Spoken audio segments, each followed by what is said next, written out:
Friends, another episode of Sales Chatter, and today we've got a killer episode for you. Have you ever felt like you're kind of self-sabotaging yourself? You ever had these big dreams, these big desires, these big ambitions, but goddamn, you just can't get out of your own way? That's what we're going to dive into today. Welcome to the HPLS podcast. Live, relevant, and high performance information, conversations, and education weekly.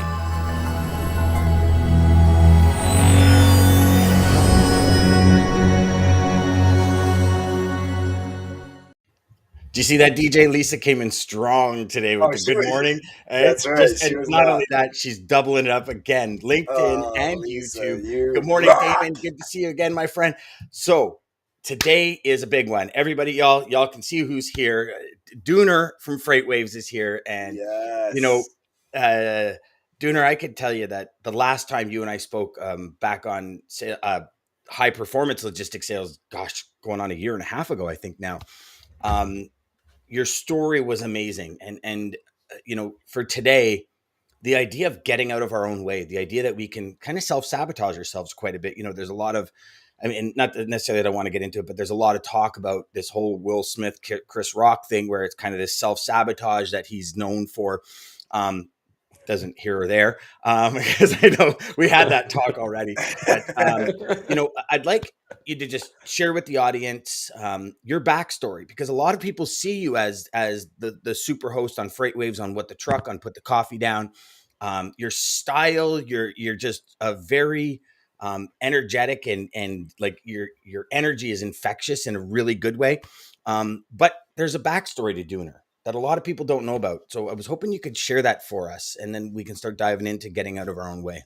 Well, now I want to get into the juicy thing, though, Dan and DJ. Have you ever had any slap fights at an award show with one another? No. Okay. The only other time I've seen that is when Kid Rock and Tommy Lee went at it at the Grammys or something, or was it Grammys? I don't know, whatever it was. Oh my gosh, I remember that. Right when he was dating Pamela Anderson. There's Danny Bonaducci, who also power bombed Johnny Fairplay on his head in the early 2000s, and his face exploded on stage. No, his entire nose just exploded on stage. Why did I never? Oh, okay. So there really was more than just that. And that was there's the Source Awards. I mean, there's been violence at award shows. There's Guns N' Roses swearing at the American Award Show. It's happened. And then Suge Knight, when he got up on stage, just started talking about the East Coast, and then all of a sudden, and they were in New York for the Source Awards, and then all the West Coast guys get up to win an award, and the whole crowd. And I remember watching a documentary, and Snoop Dogg goes, "No, dude, we literally thought it was going down." He goes I had to play the, and it kind of reminded me of the old Eddie Murphy Delirious, where he goes, no, if you're ever in trouble and you don't think you fight, just go crazy, just act like you're crazy. And Snoop Dogg acted like he was crazy on stage. He goes, "No, man, I had to play it like that. I had to play it like that." Get at it. I was having a moment. Yeah, well, we've all had them in life. We've all had our moments. I would not have quit drinking if I did not have any embarrassing moments in my. I hear you there. Mm-hmm. What was the question? I kind of derailed it here by talking about slapping people at award shows. Yeah, we've got a ton of good mornings, we've got a ton of waves, we got a ton of hellos, a ton of Dooners. Yeah. Damn, you're getting into big time with Mr. What the Truck. Yes, sir. We finally hit it, gents. We finally hit it. Yeah. So the question was, Dooner, share your backstory, because again, you can tell just by the comments, people are raving about you. You got this energy, you got this just oomph about you that makes you perfect for the position you're in. But you didn't just fall into it. This is something that you actually cultivated and nurtured over time. And it started with some pretty troubling times.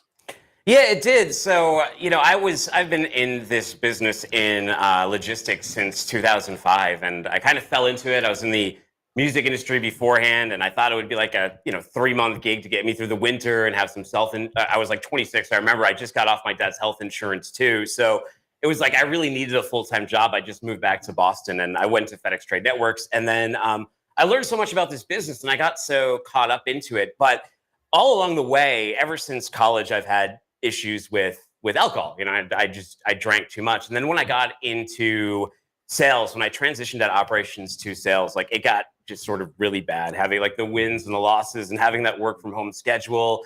And I got to a point in my life where, you know, I'd had my first kid, my second kid was on the way. I was in this sales job. Things weren't working out. And the one idea I thought I had, the one lifeline I thought I had at that logistics sales job was to get better into content marketing with them. They were putting content out there, but like they weren't doing anything with it.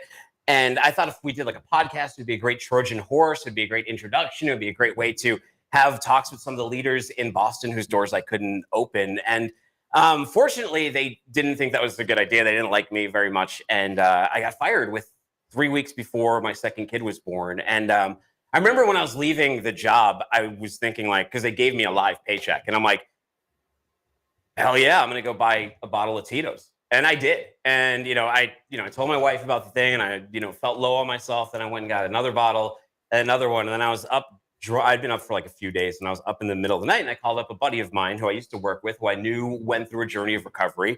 And he was public and open with it to me. And it encouraged me to reach out to him when I had an issue and hold myself accountable. And I sent an email to him and my parents and my wife and said, look, you have to make sure I go into rehab tomorrow and I take care of these issues. And I did. And I checked into a 5-day rehab and I got to deal with clinical depression. I got to deal with alcoholism. And one of my counselors, when I was there, I sort of mentioned this podcast thing because he was like, well, what are you going to do next? That we want you to focus on your recovery, but you have to have some goals, right?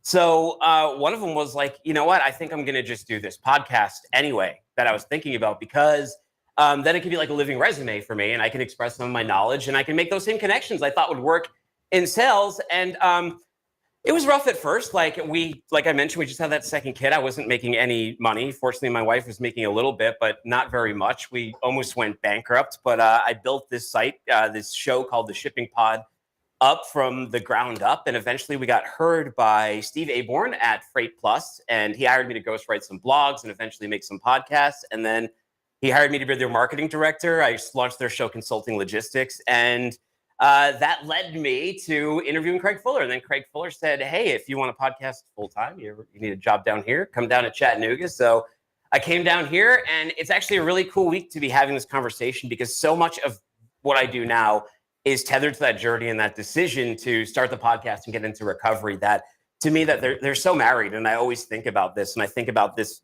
job as active recovery.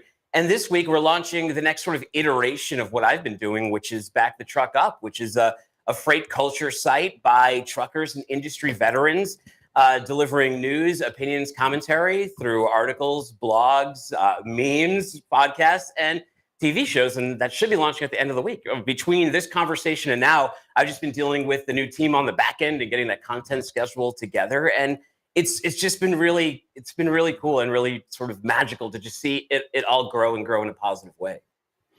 Dooner, that is awesome, man. Yes. Like, oh, awesome. And you know what? A couple of things you said there strike home. Your content schedule, for one.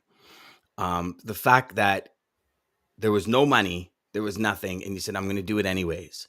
Because it's what leads you. And oftentimes, DJ, how many times have we been talking about just in the last 2 weeks about would you do this for free? Like just do it. And how the things that you said about, why don't we use this as the Trojan horse and use this and use this? These are all conversations that, hey, brother, do you not see the similarities, DJ? I think it's awesome. So back the truck up. I love that. Does that all stem from that video you posted about the truck backing up and dropping the hat on Woody's head? No, it stems from, offensive puns through freight terms like what the truck, back the truck up. We're obviously replacing a pretty obvious word in these titles. Yes. I think the site was initially going to be called What the Truck, but we couldn't get the name because the initial idea was like, What the Truck's content has been good and we want to expand it even further. That's one of the reasons I left Put That Coffee Down was to expand What the Truck even further. And because what Freightwaves does a really good job at is addressing like the market and the C-suite. But the driver behind the wheel, the broker behind the desk, that's more what Back the Truck Up is about. It's about the people actually out there doing the work and having a portal for them, a media for them where their voices can be heard, their issues can be addressed, and we can have a lot more fun of it with it. It doesn't have to be as sort of stiff and as buttoned down as some of the stuff you see in freight. And someone like me who's already sort of pretty loud with stuff, that's fantastic to hear. Get out of here. Because there's so much further and deeper we can go. We've been, this has looked good for a while, but like, let's go to the next level now. Let's throw some cherry bombs. Let's throw some M80s in the trash can and see what happens when the lid blows off. I love it. I love it, especially that format, because you're gonna have you're gonna have C4 going off in that trash can, brother. It's gonna be big. That's awesome. Well, I mean, look around too. Dan, we're in a much more mature space now. I mean, if you think about when I started, there wasn't much competition either, and now I got to elevate the game, and I got to elevate what I do at Freightwaves to compete with a lot of other people are doing out there as well. It's true. It's true. Another thing you said, Dooner, that I really liked and appreciate you telling the story, obviously, and not and coming from a family that deals with drinking and alcohol abuse, things like that. I definitely I give you props for the journey. But you mentioned living resume, and I think Dan really touched on that when we talked about doing the podcast, and I love that you said that, because I think having the courage to just put this stuff out there really is amazing. Well, it's the first step, right? And it's the authenticity. Like, I could share that when Dooner and I first spoke, if it was all sugar and roses and it was no, none of this ever happened. It was kind of this, it wouldn't resonate as much. But Dooner's story resonates with me because I live the exact same thing, and it's going to resonate with other people that are recovering alcoholics and that have moved on in their life and used to get in their own way. I mean, I can remember going to business meetings. And I knew, just because of the trained professional I was at drinking, that my days are write-off. Like, I'd go out for a business lunch and they'd all leave, and I'd stay and drink 6 or 7 more beers and then drive home. Just can't touch it. I just can't touch it, right? You got to keep the dragon sealed like way down deep in hell, man. You got to keep that locked in. I don't think what people understand too sometimes is that it's not fun. Like, the last 5-6 years of my run drinking were terrible. Like, I was drinking a lot, but I wasn't getting drunk. I was just feeling sick or keeping myself from feeling sick. It was really deep into the throes of addiction. There are a lot of times you're like, I don't know if I'm going to wake up, and I don't know if I care. And that's when you really have to get that addressed, because you're obviously running dangerously. And when you have the responsibility of kids, especially, that adds just a whole other layer. You have to grow up a little bit. You have to really take on those responsibilities and look outside yourself. But that's been really good for me. I mean, the three greatest things, obviously, we're getting married, having my kids, and then just starting a show, all my babies. There you go. Now, do you find you switch one with the other?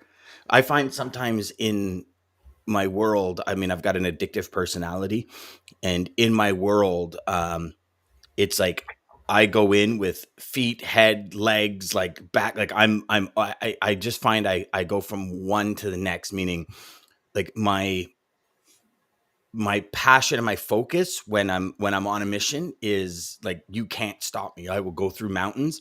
And part of that, I relate back to my addictive personality. Like, I'm addicted to getting that to completion and making it happen. And it's like, everything moves out of the way. I'm almost like a bull in a china shop. Do you find that on other aspects of your life? And have you ever related that back to your addiction? I have. I've been reading a lot about the role that dopamine plays in forcing us and in hyper focus and in ADHD. Because when I was diagnosed for all this clinical depression, they also were like, you have ADHD, and they wanted to put me on Adderall, which I thought was weird coming into recovery. But I tried at first and was like, this is a drug.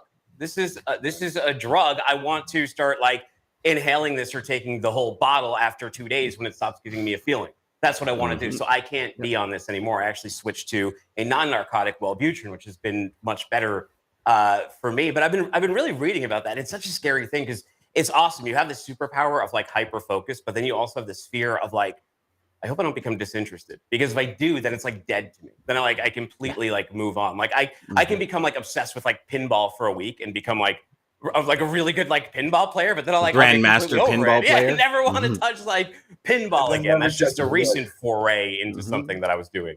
It's kind of like when COD used to come out. So a couple of years ago, I stopped playing. But when the new Call of Duty would come out, literally my son and I would get it like immediately, and we would sit on the couch and I would not move until I beat it. And then I beat it, and I wouldn't touch it for another year. And then and it was just, and it all started when the Matrix games came out.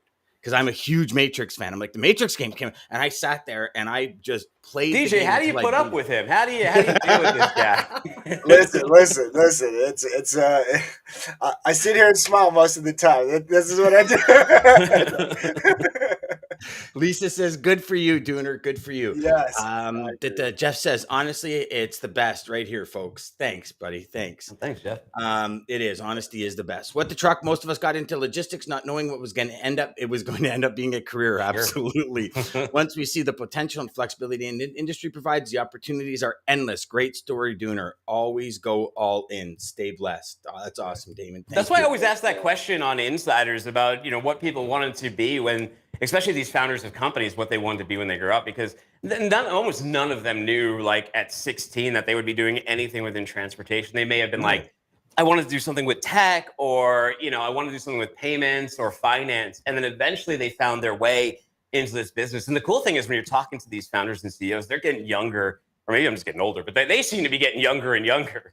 It's kind of like Big Macs are shrinking and shrinking as I get older. The Big Macs aren't as big as they used to be. Easily confused. They keep getting younger, but I stay the same age. There we go. Little Matthew I thought the line was coming. All right.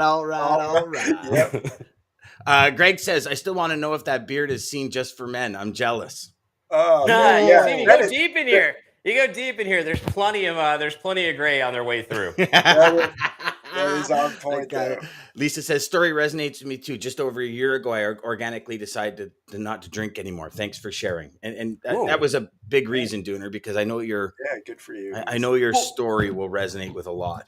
That's one of the reasons why I'm so happy. Anytime someone wants to have this conversation, I'm willing to do it, because, like I said in my story, I had a boss leader who, because he was public with it, it made me feel comfortable with addressing my own issue. So if that helps someone or emboldens someone or just gets them thinking about, especially if they're dealing with the depression side of it, of getting that stuff addressed. And if you're dealing with depression and addiction together, that's a really, really, and they're usually so tethered. Why else would you be like destroying yourself so willfully every single day?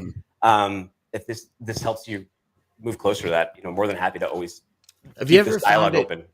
Have you ever found it odd, or maybe you understand it a little bit more than I did, where a lot of alcoholism is to get you away from reality that you're depressed about, but it actually adds to it. And, that whole concept I've always found very, interesting from a psychological part, from a human persona part, because I know when I was drinking, I just loved it. Like, I absolutely loved it, but I loved it to the point where I couldn't just have one. And that was what drove me through quite a few pretty serious things, drove me to say, okay, that's enough. And it's funny because I went through quitting smoking twice before drinking. And that's what made me realize with drinking, it wasn't wait 6 months and then have one in the evening. Because for smoking, I was smoking, I quit. 5 years later, I had a cigar on the golf course. Before I knew it, I was smoking 3 packs of Colts a day. Right. And inhaling. Wow. So like I went to my doctor and I'm like, I've got this cough. I said, I don't know what's going to go. He goes, how many, he goes, you stink you stink. And he goes like, and I go, well, I smoke Colts. He's like, oh my God. He goes, do you inhale? I go, yeah. He goes, how many? I go, I don't know, like 3 packs a day. He's like, do you realize you're smoking like 150 cigarettes a day? And I'm like, no. He's like, smoke cigarettes. So he put me back on cigarettes to wean me off and quit. But that's when I realized it's an all or nothing. Like you said a couple of minutes ago, Dooner, it's not I'll be casual here. Like for an addict, it's all or nothing, and nothing meaning stay completely away from it. Yeah, no, it's binary. I mean, in my situation, you have to turn it off, and it's not something, and it's easy. Like once it's there, it's easy. I remember back in 2009, I tried getting sober for the first time, but it was with the wrong goal. It was like, oh, if I get sober for 90 days, then I don't have a problem with alcohol because I was sober for 90 days. Unfortunately, I was dating this girl at the time who, on my 90 days to celebrate, she came home with a bottle of Jack Daniels.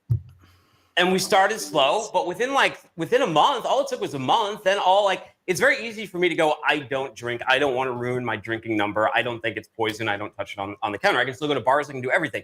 But you put the beer in front of me, then I'm screwed. If I start tasting that thing, then I'm screwed and I can't go near it. It's super binary. And you're right about that. I mean, you become a master rationalizer.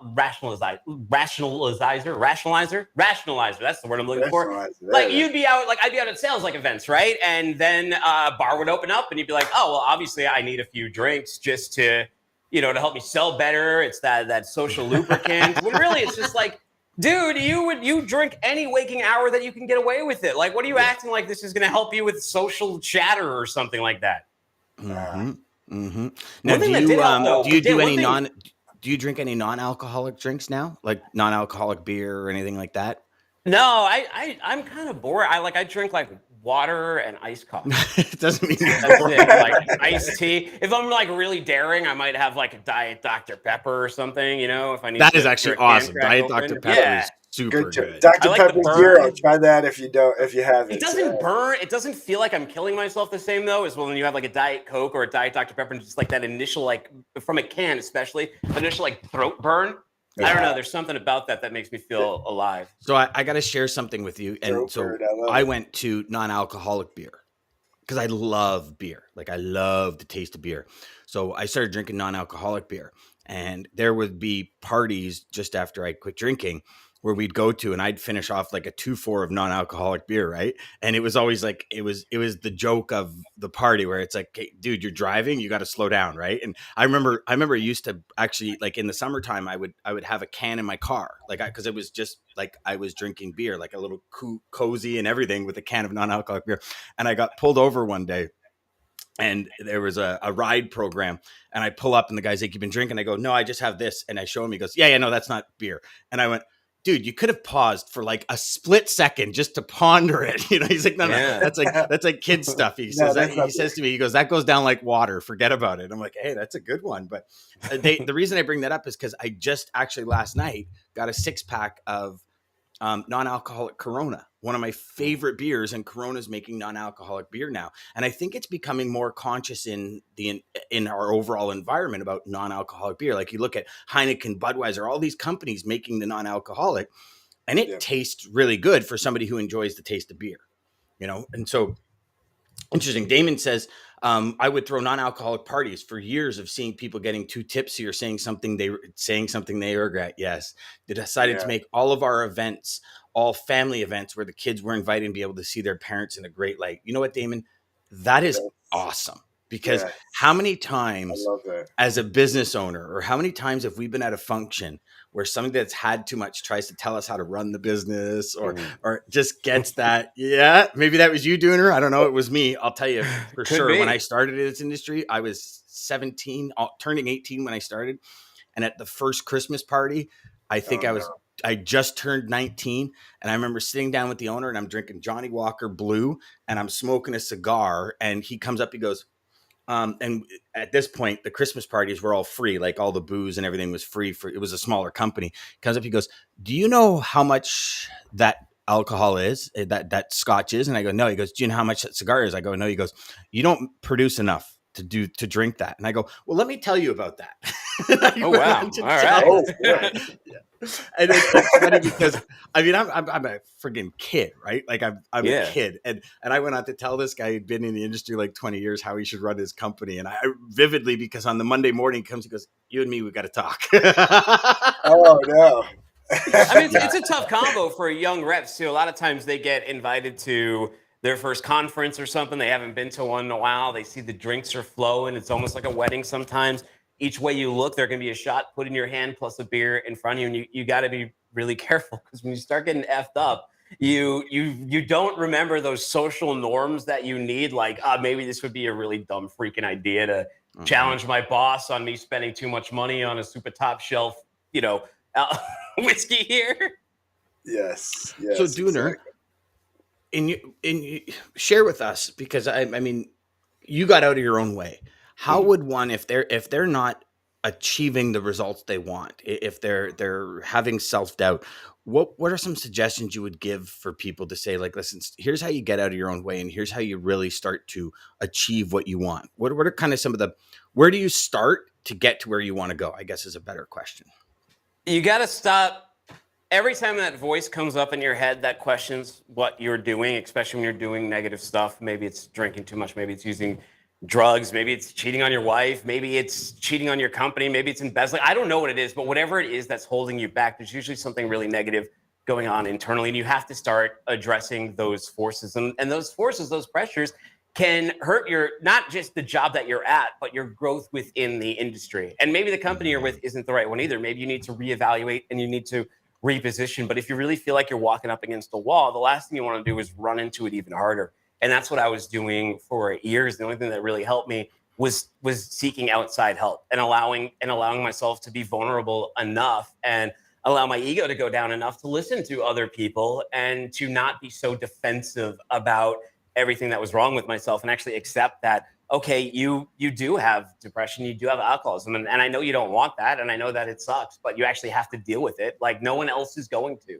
This is like, you can go to see all the doctors and you can talk to all the people you want, but ultimately if you don't decide to go on that journey, you're not going to. And that's why it's hard to pressure people to go and get help. And I always think that the best method is just to support them when they need it, and also create comfortable environments for people to be able to make those reach outs, show them that it's okay, show them that it's okay for men to have these types of problems too. And there's nothing wrong with addressing them. And it does take some bravery to do so. It's not as stigmatized as you think it was. And I think that you can be open about, you don't necessarily have to. And I understand why some people wouldn't want to be open about their journey, but I think that you still can be, and you can still thrive within your industry and still find a lot of respect from people because you did come forward with some of these issues. Yeah, I think a lot of that goes back to, the ego. And for some reason, I think males more than females, no offense to any female out there, but I think just males more than females. It's like, if I share this, or if I'm truthful about it, I'm weak. And if I'm truthful about it, people will judge me, or they will not see me in the light, or they, I know I lived that for years. I'm sure we all have. I'm sure most guys have, specifically in like high school and stuff. You bail, you fall. You're like, no, I'm not hurt. I remember playing football. It was like, I was never hurt, but inside I was crying. But it's like, if I show I'm hurt, then, I won't be that tough guy on the line anymore. You know what I mean? But that authenticity, it's actually reversed. And the more authentic we are and the more we share that reality, the more people connect with us and say, oh my gosh, I've been there. I've been there. Yes. Let's level up together. And I think that's where that, collaboration comes in. And I think that's the word for the year. DJ, I remember you saying a couple of weeks ago that collaboration is kind of the key for everything that we do. Yes, and, yes, even Dooner, when you were talking about, going to that other individual that came out, that was collaboration between you and him. And people are always willing to help if we ask. Yes. Yeah. And yes, I think, Dooner, you nailed it. You got to just be honest with yourself first off, and really just dig down inside and feel what you're feeling, and be truthful and question yourself. Why am I doing this? But then like Dan said, I think this is what we're seeing. I mean, we're seeing it in sports. They're talking more about mental, especially guys, and football, the most masculine, the most, you can't talk about, you can't be this, you can't be that. Like, yeah, you just got to be you, be truthful with, and sometimes we're covering those feelings we're feeling inside by these addictions, these abusive things that we're going to, because we don't want to just be honest with what we're feeling. Well, I think when you look at sales too, and truck driving, especially over the road truck driving, those are two jobs where you're sort of very isolated. You're on an island, and you're constantly just talking to the voices in your head as you deal with these daily stresses and these daily ups and downs. And all the voices in your head aren't good ones, right? And some of them can validate some really negative feelings and send you in some wrong directions, or set up these really negative reward pathways. Like, oh, you had a good day at work, go get a drink. You had a bad day at work, go get a drink. You came to work today, go get a drink. You were too hungover to go to work today, get yourself a drink. I mean, there's any freaking reason you can come up with these things. And you will if you're in that position, because your brain is like, that's what I want to do. And when you haven't taken control of that problem, you haven't named that problem, and you haven't held yourself accountable to that problem, that negative voice will win every time when it comes to drugs or alcohol. That's true. That's true. Yes. Ryan says, I feel like logistics finds you, not the other way around. LOL. I think that's right. Because, I mean, either of you two, did you guys ever, I can't wait, I'm going to go into logistics, or was it kind of logistics found you? I turned it down. A friend reached out to me out of Cincinnati, and I said, you can't make money doing this. that doesn't even sound like a real job. Literally, that's what I said. I mean, mine was the opposite because my dad, he worked in this business. So, like, I grew up in the freight forwarding community in Boston. He worked for Roanoke selling marine cargo insurance, and he was one of the first peddlers of marine cargo insurance in the Boston market. And he also worked out of the New York office, so we'd go over there too. So I wanted nothing to do with his career because he would work a lot, and like on weekends he would have to sleep a lot because he would spend so much time out with like clients and all that kind of stuff. So the last thing I wanted was life in logistics. And the only reason that I even went for that job was like I just needed money at the time in Boston. But it turned out to be I mean, two things. I mean, it turned out to be enabling pretty well because I think a lot of people in logistics do drink. So I was able to run around with the problem for a lot longer time than maybe I would in other environments. And I knew how to get to work and I knew where the paycheck came from. So I didn't really do anything to change or improve my circumstances while that was happening. And it's really like anything. Once a hardship happens, that's when you really start to be like, oh, okay, well, I have to make changes either by force or by circumstance. I like that you said that because getting in the job probably enhanced that ability to get to that breaking point faster. So it was enabling, but then it was disabling because if you wouldn't have got there faster, you might have been 3 or 4 years into your kid's life, second kid's life. And then, you know what I mean? So, good and bad, right? Greg says, has there ever been a time by telling the story, someone just didn't care to do business with you? If so, how did that make you feel, Dooner? I wouldn't know. Maybe they just wouldn't want to be like a guest on a show or something because I've been producing content ever since I've been out on that journey. When people don't want to come on the show, though, I don't really care. There's tons of people out there that are great guests and have things to say. Most people do say yes, but no, I haven't really encountered any stigma. It's only really been positive. It's been people who like heard my TEDx, or they may have heard me mention this before. Maybe I've said it on a previous show of theirs, and they say, hey, let's go further with this topic. I think it's a good time to address it. So quite the opposite. If anything, I think maybe business has been gained, but it's not like the TEDx is monetized or something like that. No, but I think also when the more you talk about it, again, it's that authenticity connects, right? Like I'm sure we've all been there, and everyone watching and listening has been there where, they've been speaking with somebody and like in your mind, you're going, this is total BS. Like, oh my God, this person is totally not who they're portraying themselves to be. And, and I think I could speak for myself anyways, where it took me a while to understand because I wasn't me. I was somebody else when I was selling. I was like two different people when I would, go home to my dog at night before I was married. And when I'd go to the office, I was two completely different people. And I would say whatever I needed to say to make the sale, or, you know what I mean? It was one of those things that I was taught early in my career.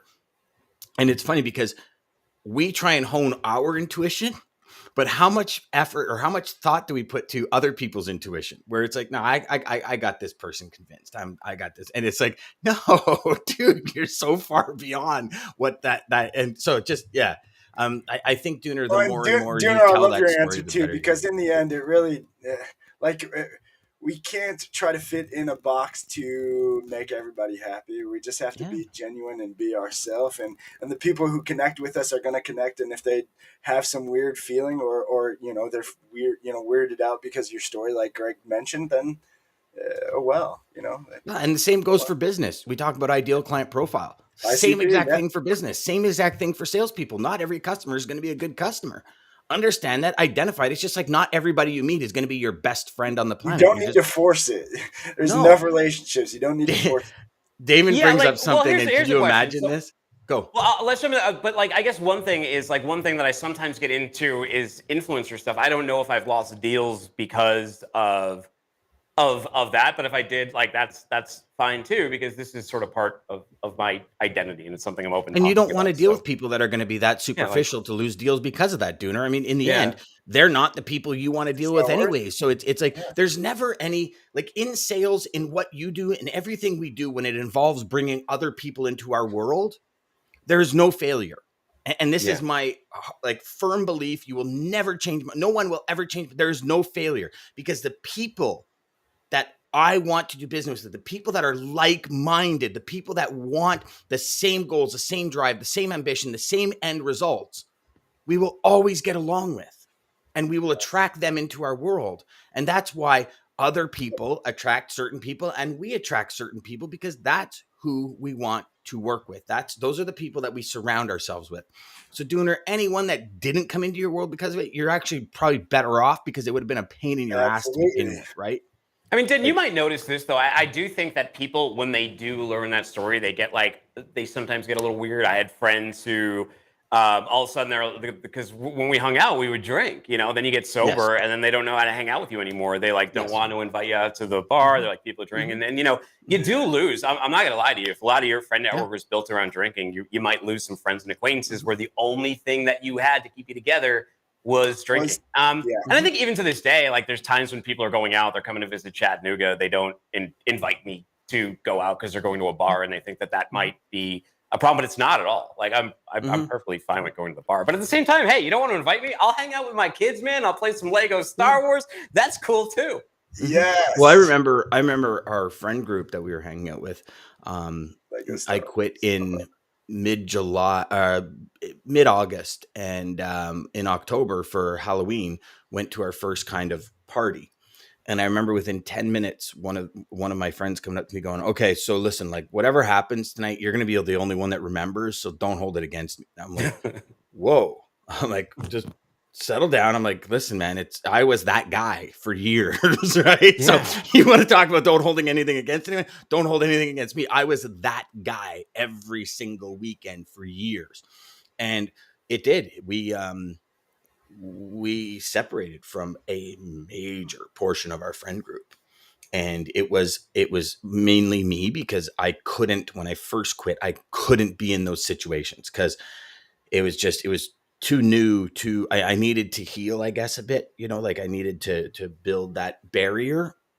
Now it's the point where you can bet everything in your life on the fact that I will never touch another sip of alcohol, and you'll win that bet all day long.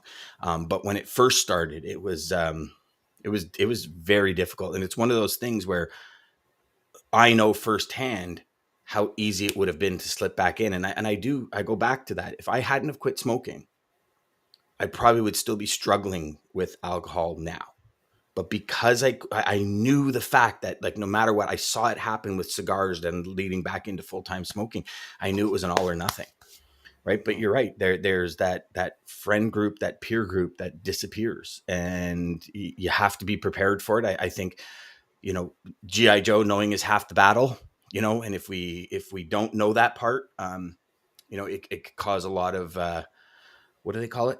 Falling off the wagon, I guess is what they call it, or whatever, relapse. Yeah. Well, I think that first year, anybody can get through that first year of sobriety, God bless them, because that's the hardest, because you're learning all new coping skills, and you've had the crutch that you've leaned on for so long taken away, and a lot's not going to go well at first. It's not like this instant like panacea to everything. Like there's this thing like in rehab they talk, it's like that pink cloud thing. And for that first couple of weeks, like you kind of feel great. You feel like that weight's taken off your back. Your family's supportive and they're but you're kind of, after that, you're kind of on your own. You got to fight through these things, and you're doing it without that safety net you had anymore of whatever your crutch drug was. And you have to deal with all of those issues. And what happens with most people who have addiction, it's not like they just really, really love the taste of it, and that is the only reason, or they just really love the sensation. It's because they tend to be using it to numb or subdue or take care of whatever feelings or underlying feelings are going on. And now you have to understand how to face with that,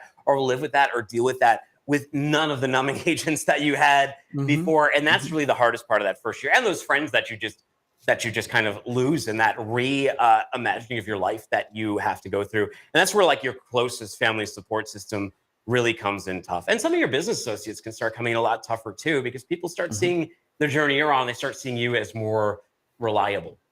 And I found it was the little conversations I had with myself were the toughest, where you're sitting there and it's like, don't do it. Okay. Yeah, no, but why aren't I doing it? Like, what is and you start having these, conversations with yourself that could truly destroy your spirit. Right. And you bend, don't break, but that destruction of spirit, I think is what we need to preserve, because once our spirit's destroyed, very tough to come back from that. Right.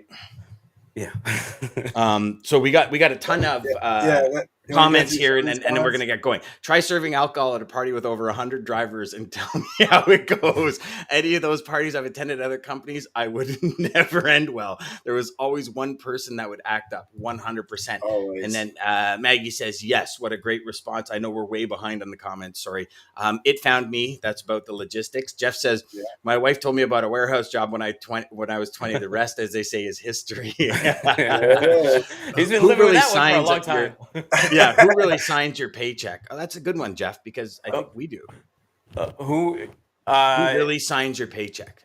Like, not literally, but in like the audience does. Craig Fuller may sign it, but the audience really has the power for what that's worth.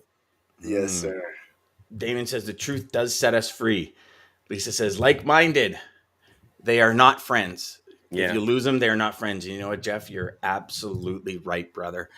Damon says, why be friends with people who are judging us, or were they really friends if it was just for drinking purposes? 100%. But these are some of the things that you have to battle through, because you don't see, like, a lot of the times when you're in that eye of the storm, you can't see beyond that vortex. Right? Yeah. You can't see what things are going to be in 6 months down the road or a year down the road. And that's really challenging, right?